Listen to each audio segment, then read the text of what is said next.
Molini, and welcome to yet another episode of Conversations with Lankosi. Now, this is the news commentary section where we will be offering insightful commentary and exploring various perspectives on the stories that shape our world. Today, we will be discussing the recent failure of Gayton McKenzie's party to fill up Orlando Stadium for the Patriotic Alliance's 10th anniversary celebration. Join me as we dive into the reasons behind this setback and explore the potential implications for the party's future. Without wasting any more time, let's get into it. To understand the significance of this, let's start by discussing the Patriotic Alliance and its leader, Mr. Gayton McKenzie, who happens to be a South African politician, businessman, and an author. Now, the PA is a South African political party founded in 2013 with Ntate McKenzie as its president, who happens to also be known for his bubbly personality and controversial past. Gayton was once a convicted criminal turned successful Soma businessy and motivational speaker. The party positioned itself as a voice of the disenfranchised and marginalized communities, particularly focusing on issues such as crime, unemployment, and economic empowerment. Lol. Now, with their 10th anniversary celebration in the iconic Orlando Stadium, a venue that is known for its historical significance, it was expected to be a milestone moment for the party. Kodwa-ke, the highly anticipated event fell short of expectations. Despite the extensive promotional efforts and the proclamations that Mr. Gayton was busy making, the party failed to fill up the Orlando Stadium. Many sections of the arena remained empty, and the pictures definitely made rounds on the socials, leading to the PA trending for reasons far from what its organizers would have hoped that the event and their organization would trend for. Now, what could have led to this poor turnout? Could it be that the Patriotic Alliance is beginning to decline in popularity? I mean, it is no secret that the public support for the party has been on a downward trend for a while now. If it isn't Mr. McKenzie, it's Ntate Kenny making headlines for his utterances. Their inconsistent messaging may have also contributed to the loss of trust among potential voters. Gelo xesha, it is also important to note that the PA's attempts to broaden their appeal beyond their traditional support base may have alienated some of their core supporters.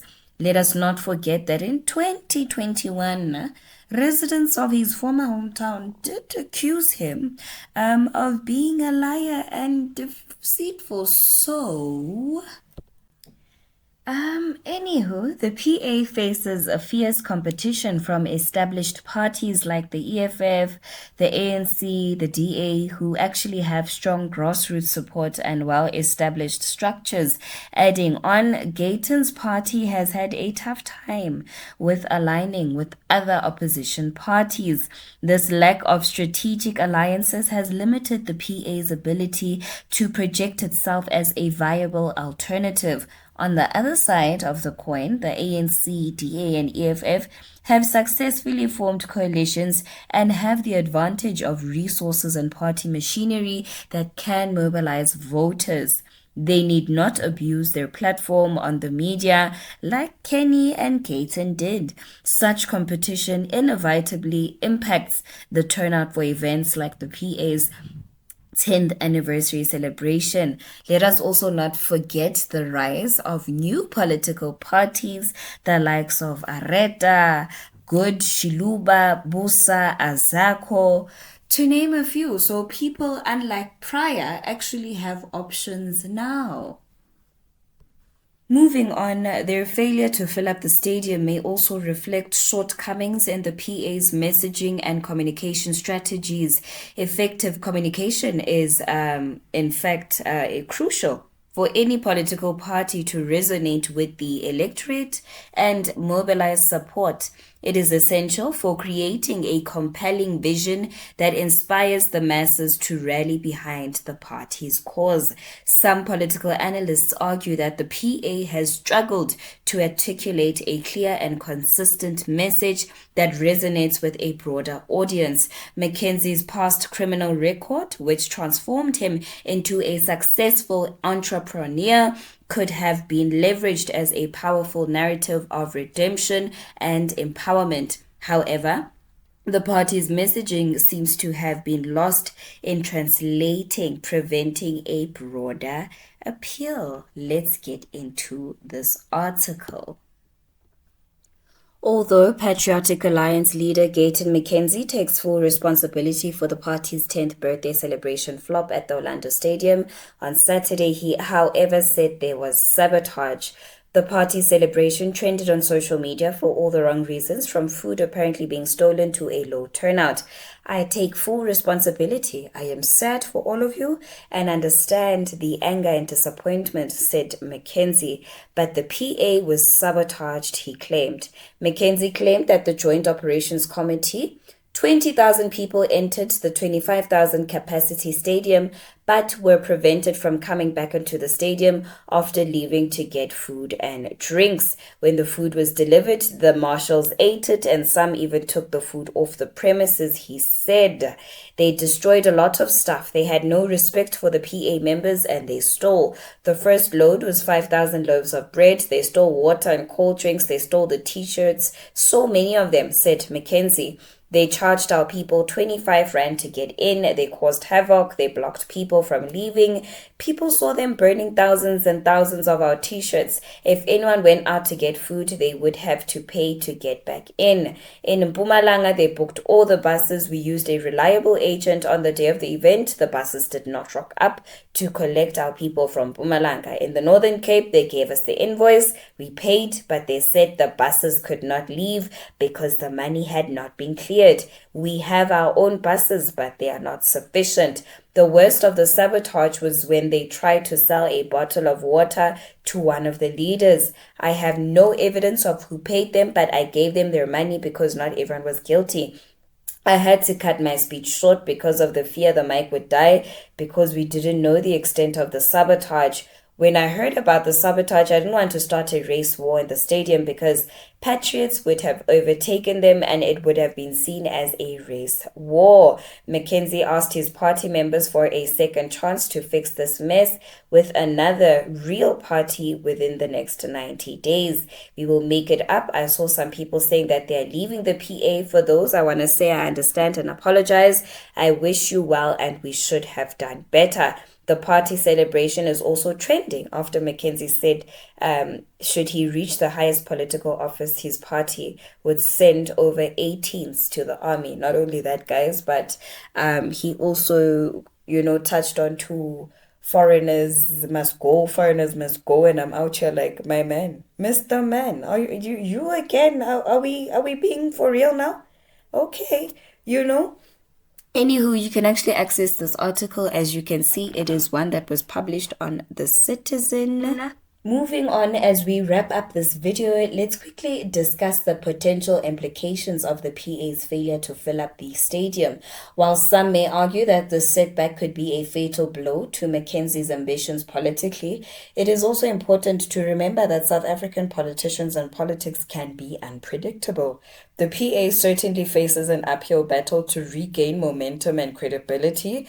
And so to rebound the party, they will need to engage in critical self-reflection. They'll have to reassess their messaging and work towards building strategic partnerships with other opposition parties. They'll also have to refrain from going on unnecessary tone-deaf rants that lead to people no longer wanting to be honored by them. For example, remember when they wanted to name a road after a struggle hero and he came out to say, nah, actually, guys, I'm good.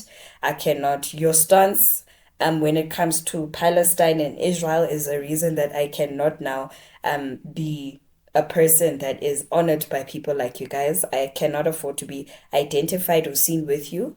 I am so sorry. That's just not what I stand for, right?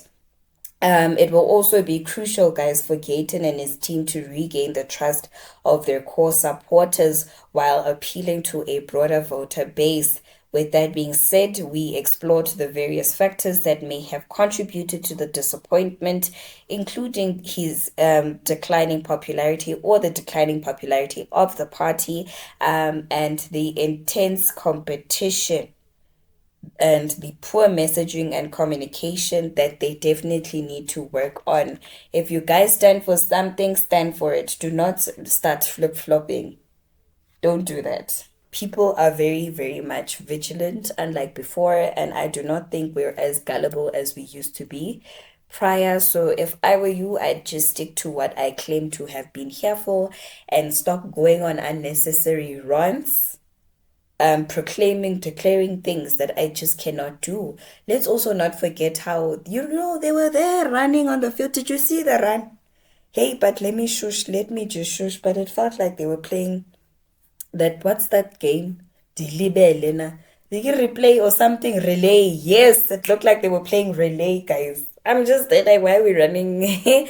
Why are we running for 50 people, Anywho, I'm not throwing shade. I'm just out here like, what did we just see? With that being said, as South Africans, right, the political landscape continues to evolve. Only time will tell if the PA can actually overcome this mess, and regain their influence. That marks the end of today's video. Thank you so much for lending your eyes and ears. I hope that you found today's video informative. Please do not forget to click on that subscription button or light the notification bell so that you do not miss out on any new uploads. Enkosini.